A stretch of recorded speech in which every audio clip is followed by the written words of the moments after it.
welcome back sa aking YouTube channel. Para sa mga first time lang po na manood, please click mo na yan, Jeremy's TV, Manila. Anyway guys, wala nang bayad o libre lang, tulong mo na lang din sa kapwa mo. Alright, thank you very much po. So topic natin po today's reflection, nasa biblical wealth tayo o sa pag-handle ng mga kayamanan.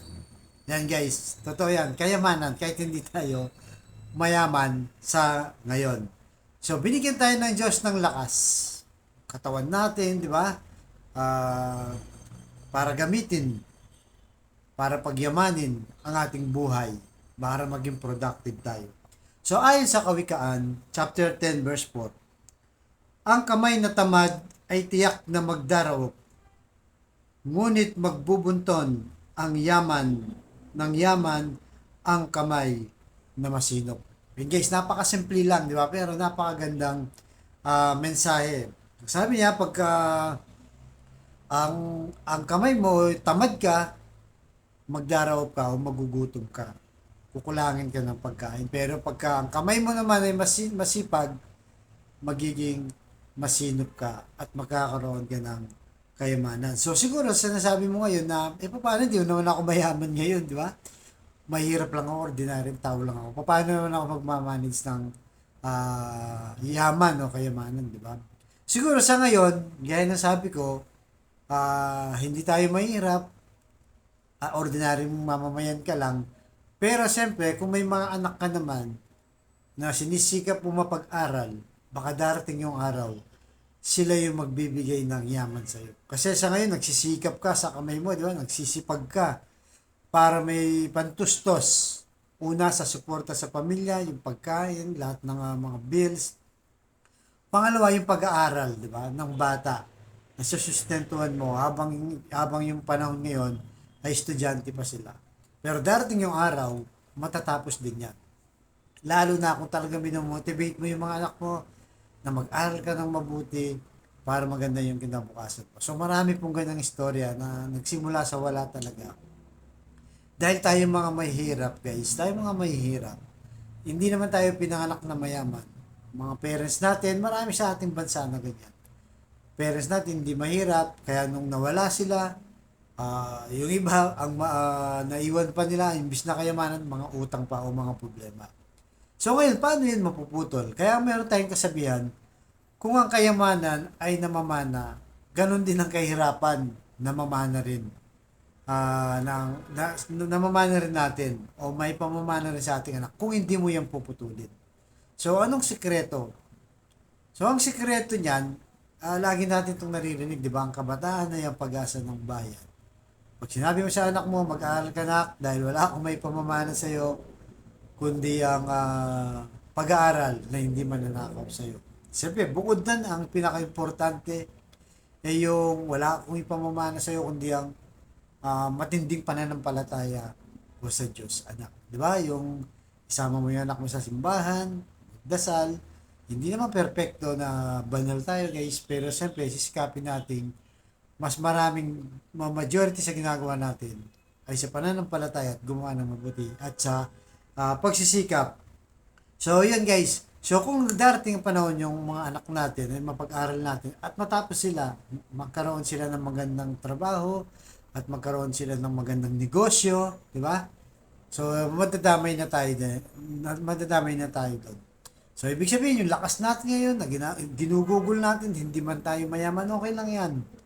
Dahil nakaabang yung future natin para sa mga anak natin, na darating pang mga panahon, na tayo'y makawala sa hirap ng buhay na to. Kasi yung iba, di ba guys, mapansin nyo ba, ang lalaki ng katawan, di ba, mga maskulado, talagang pag nakita mo, pit na pit sila, di ba, kala mo, nagji-gym. Tapos makita mo lang, tatambay-tambay lang dyan sa kanto, inom lang. So, nawawala yung sense of responsibility nila.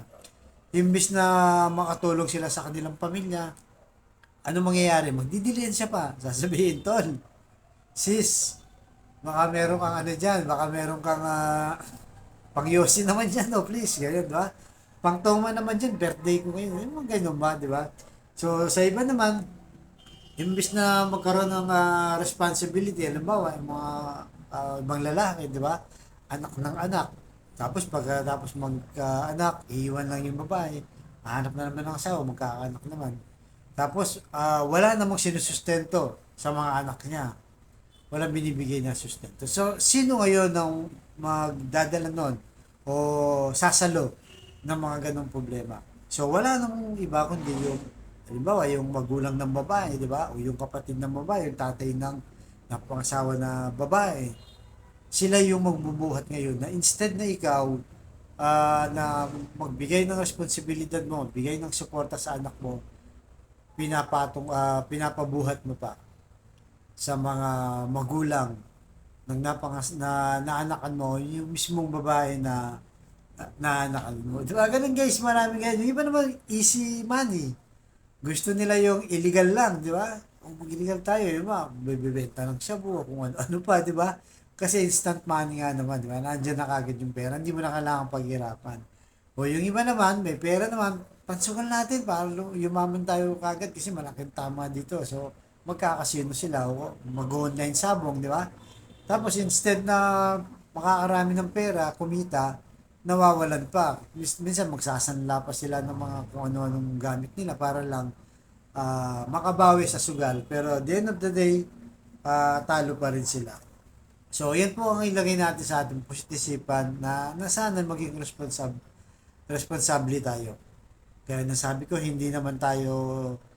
hindi naman tayo mayaman sa ngayon, magiging productive lang tayo, tumulong sa pamilya, suportahan ng pamilya, tumulong sa mga magulang. Imbis na ikaw yung pabigat, ikaw pa yung magbibigay ng blessing. Malay yun, darating yung araw, di ba? Yung kayamanang inaasahan natin, ibibigay ni Lord sa ating pinaghirapan. So tayo po yung manalangin. Lord, maraming salamat po sa araw na to. Patawarin niyo po kami sa aming mga kasalanan. At naway tulungan niyo po kami na maging responsable sa aming pamilya. Lalong-lalo na po yung pagsuporta at pagtulong sa mga nangangailangan ng aming mga kapatid, kamag-anak at mga kaibigan. At sana po Lord na lagi niyo po kaming gabayan sa aming pamumuhay na laging malakas para lagi kaming productive at mabigay namin yung lakas namin para mapagyamanan namin para sa aming pamilya. Sa kapatid natin nanonood sa aking vlog na may matindi ka mang karamdaman sa financial, emotional, relasyon, sabayan mo ko sa napakasimpleng dasal na kung ikay manampalataya, kung ikay magtiwala at maniwala, tsak yun ibibigay sa'yo ng Panginoon anuman ang iyong hinihiling. So tayo manalangin.